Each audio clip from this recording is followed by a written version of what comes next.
اللهم إني أسألك في بيت من بيوتك لكل من فتح رسالتي هذه اللهم فاغفر ذنبه، اللهم ومن نشرها بين الناس والعباد فحرم وجهه عن النار وأسكنه الفردوس الأعلى من جنتك وحقق له جميع أمنياته.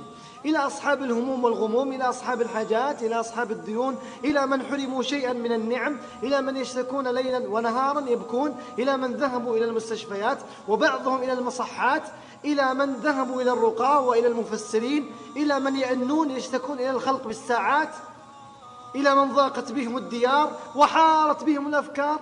أين أنتم من الله الواحد القهار؟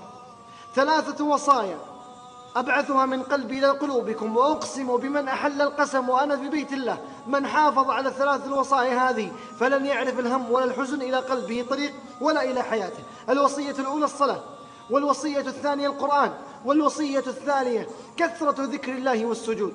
أما الصلاة فمن هجر الصلاة فقد هجرت السعادة حياته، ومن حافظ عليها حفظه الله، والله لا يعرف المصلي هما ولا غما. والوصية الثانية القرآن، إياك ثم إياك ثم إياك أن يمر عليك يوم دون أن تقرأ شيء من القرآن، وبالأخص البقرة. وأقسم بالله من حافظ على البقرة يوميا فلن تعرف التعاسة إلى قلبه طريق، وسيأتيه الخير من كل مكان حتى في سيارتك وبيتك. لا تترك البقرة خاصة بهذا الزمن.